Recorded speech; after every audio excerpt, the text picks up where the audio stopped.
Hello and welcome to the Real Estate Nerds Podcast. On this Best Deal episode, we will explore the human side of real estate investing with a seasoned pro about the legendary best deal of their life. A deal isn't just the investment, it is also the person executing it. Stay with us and learn what it takes to be the best investor possible.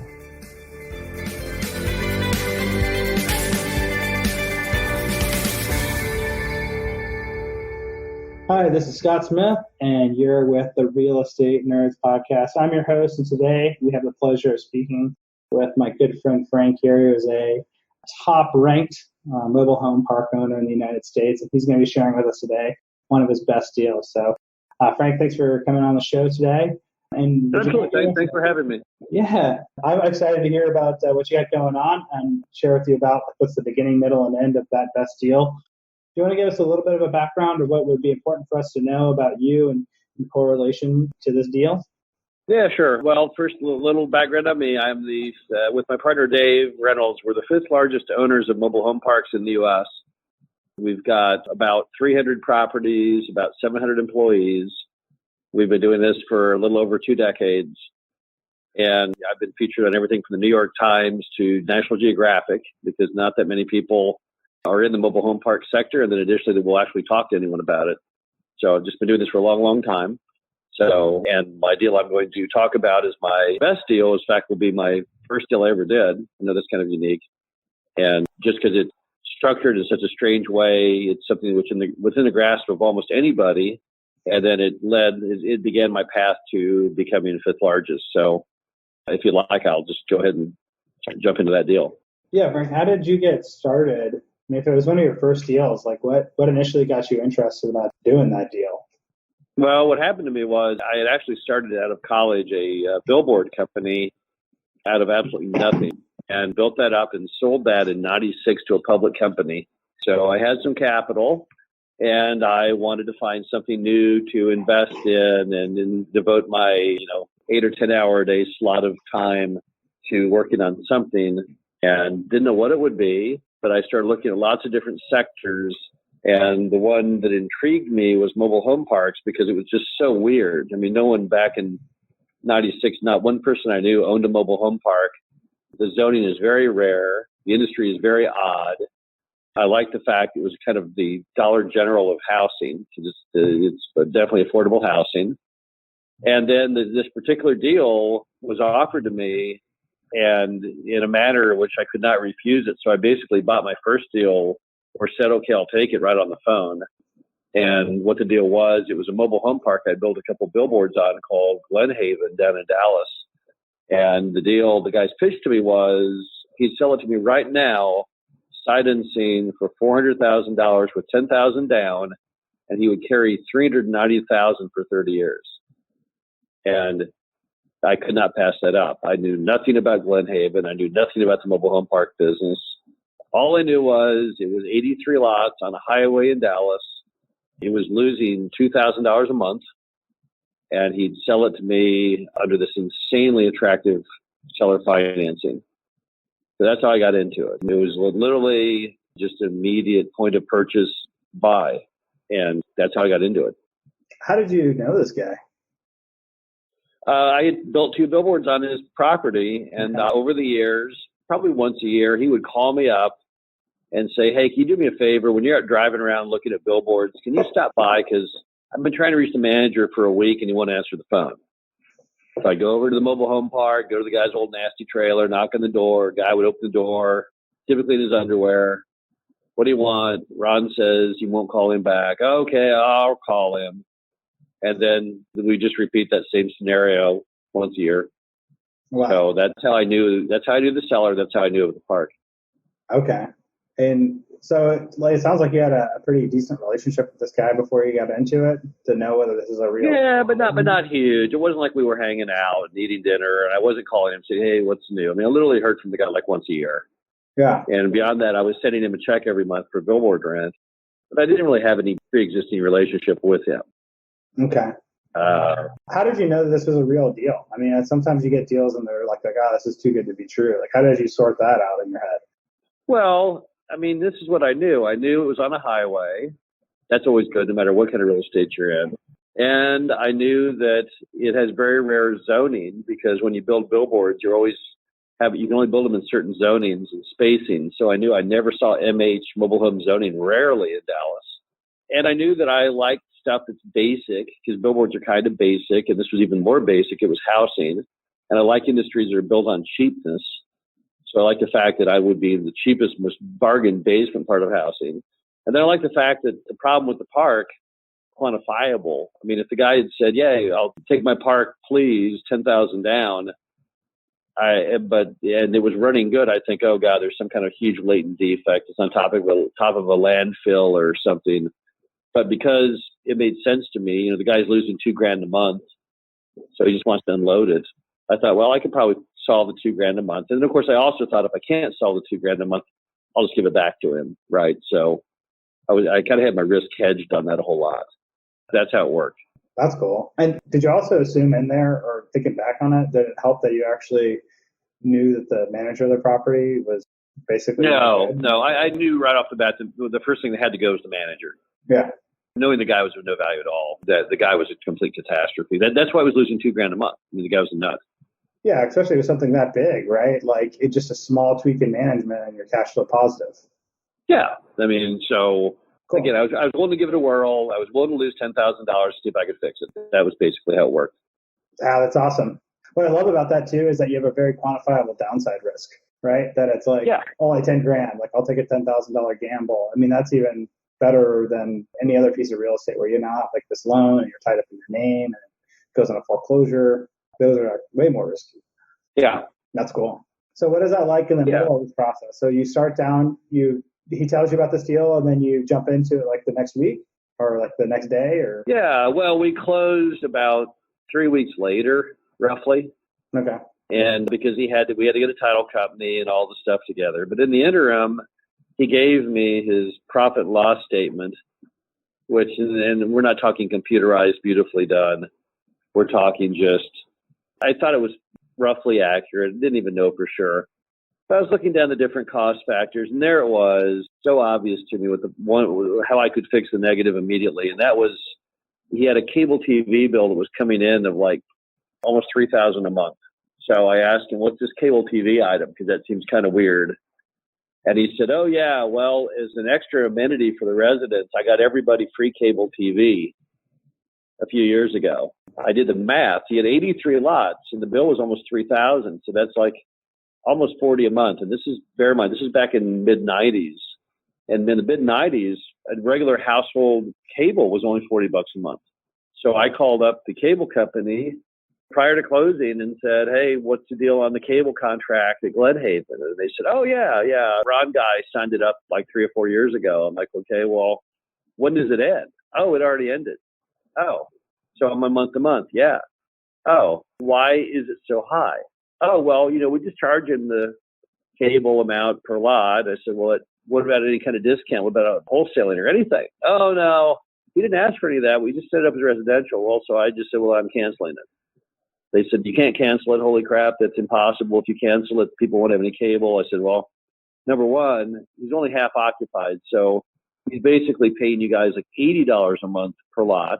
And you're taking advantage of it because you don't have 83 cable boxes out there. And on top of that, people can get dish. They can get direct. They don't even need your cable. That was the bizarre start of the deal. So I already found the way to break even before I even closed on it. So now it was not here's a park that's losing $2,000 a month. Now it was here's a park that's breaking even. So that was the lucky initial thing.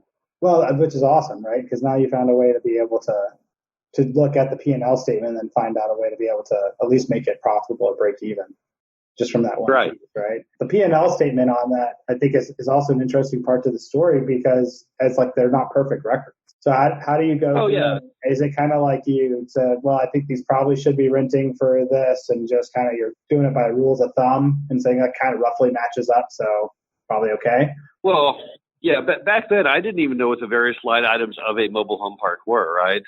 Now, the only thing I knew that gave me an advantage was if this had been an RV park or any business where every day you open the doors and see who wanders in, like a restaurant or something, I would have nothing to go by but the guy's financials, or what if they were fraudulent? right? I mean, the manager was an alcoholic, so he could have baked the whole thing. So what I did have in my corner was the fact that I could tangibly count each mobile home. So I knew exactly how many mobile homes there were. And of those, I was able to discern that which was vacant from that which was occupied. Because occupied had signs of life, turning power meter, car in the driveway, stuff inside. So I knew what I was getting into on the revenue side.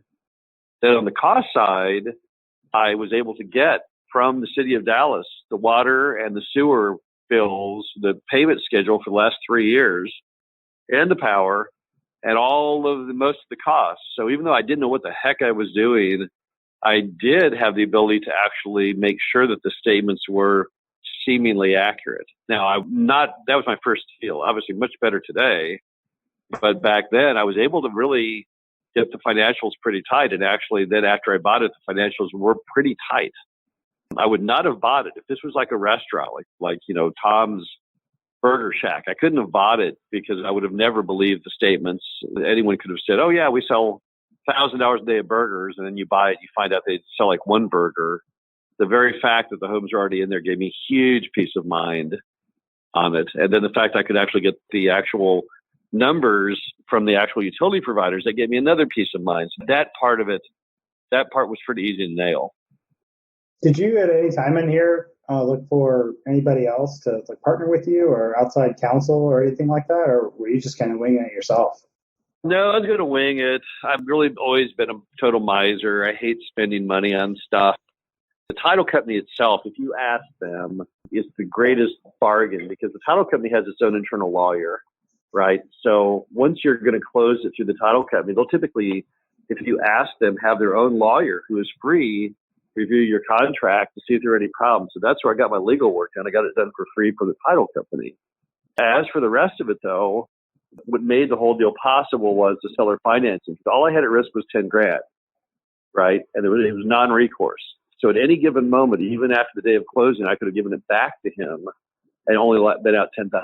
So that's what gave me the peace of mind. Was I always knew I had that eject button, just like a modern fighter pilot. That if I screwed up, I got scared, I could always push the eject button and be safe. And that's what really put me over the top.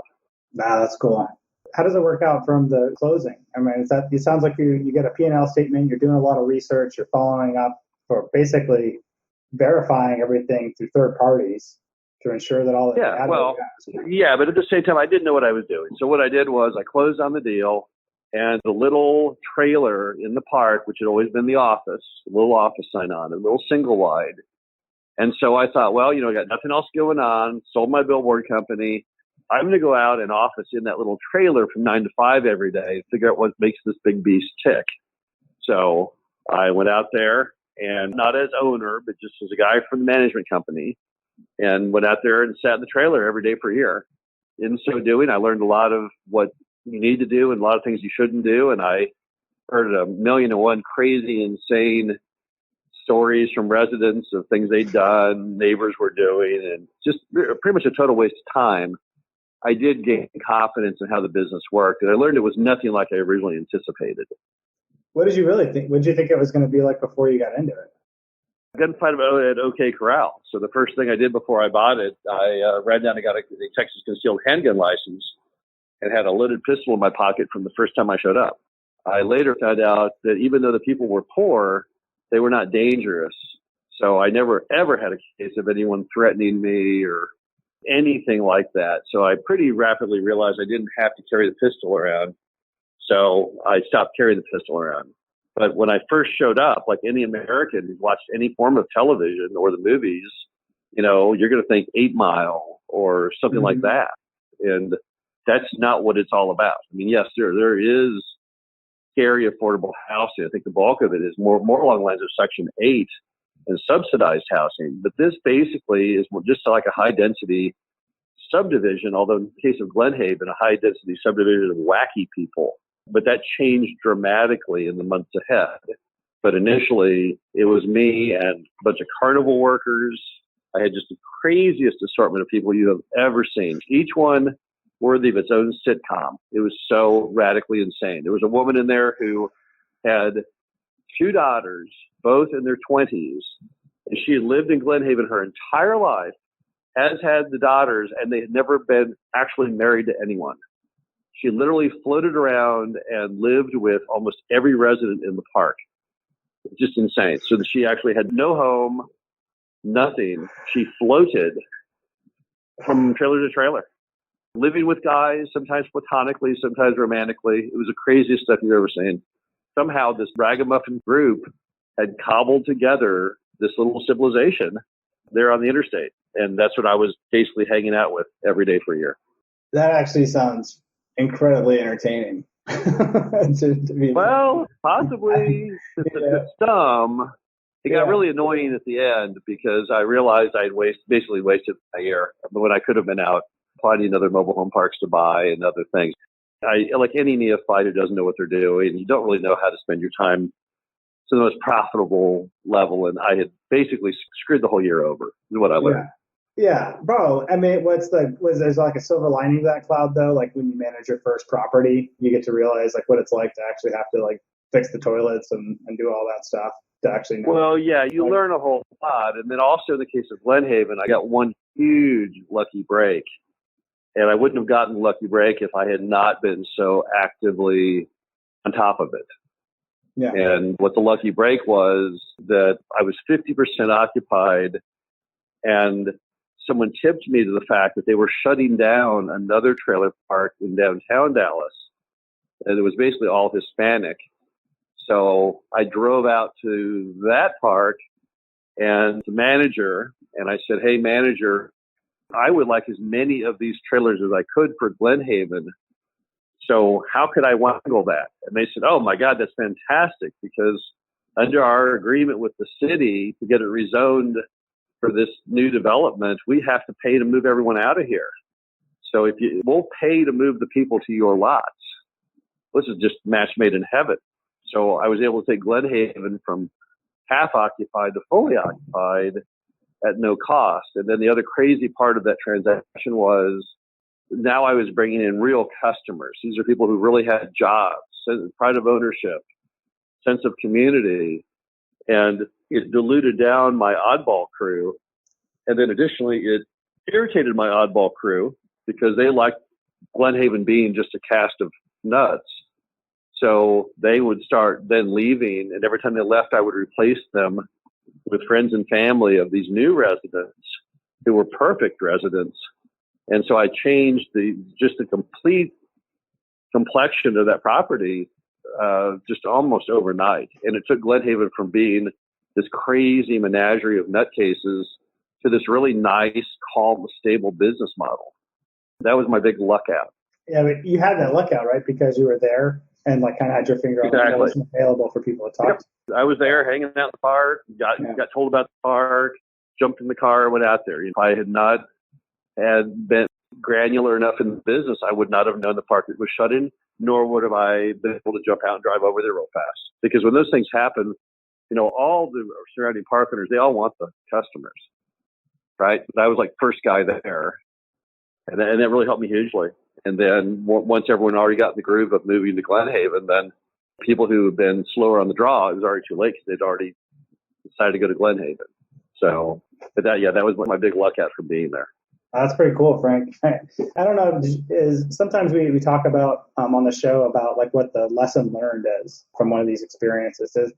I have a couple that kind of come to my mind that I see from hearing your story. Do you have anything that comes to your mind in particular?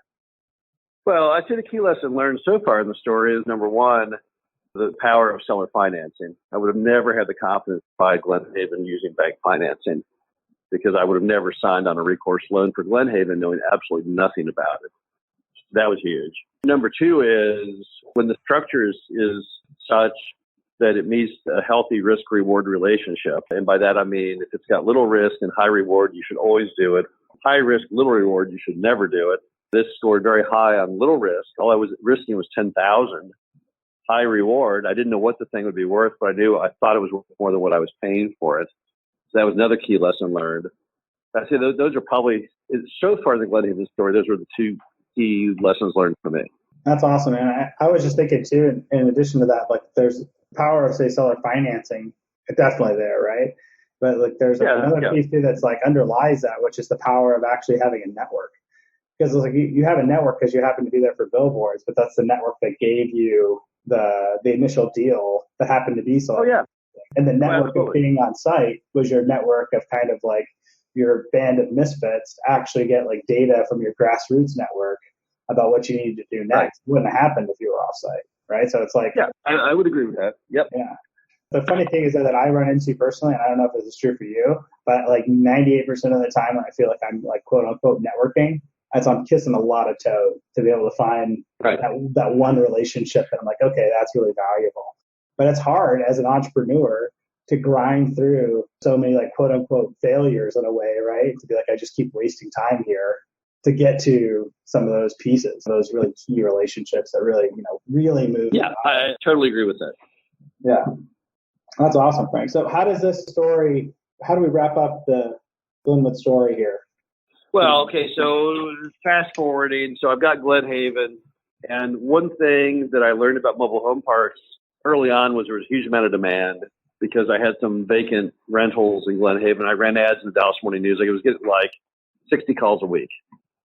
So I thought, demand is pretty high for this stuff.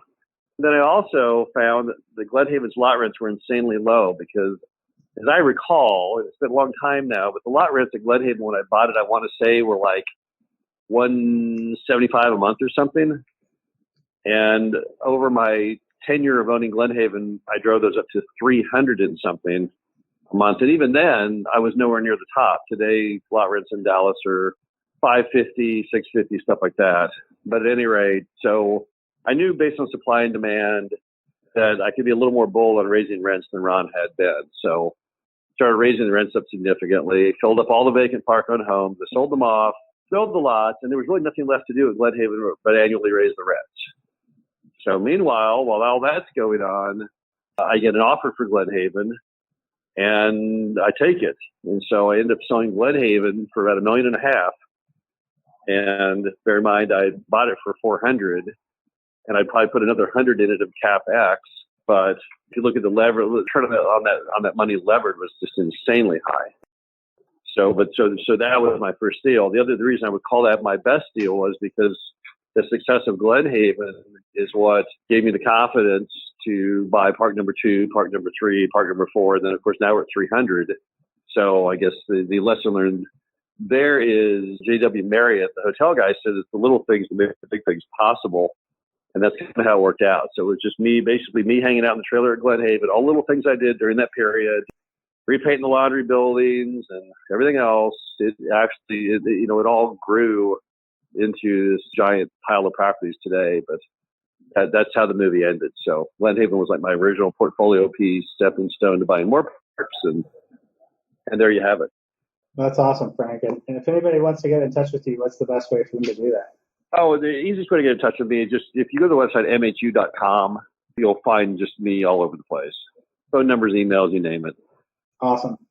Well, Frank, I want to say thank you. I really enjoyed working with you here today on the show. I think it's a great story. I really had a lot of fun. And I want to say thanks to all the listeners here for the Real Estate Nerds podcast. Of course, I'm your host, Scott Smith. And I look forward to seeing you guys here again soon. Thanks again, Frank. You bet. Thank you. That's all for this Best Deal episode, and I'm your host, Scott Royal Smith, with the Real Estate Nerds podcast. When investments go good, they can go great. Your legendary best deal could be your next one, so keep at it. Thank you for joining us, and if you enjoyed the show, leave a review to help clue in those sleeping masses for what they need to know and what we all need reminders of. Do your good deed for the day, and I'll see you again soon.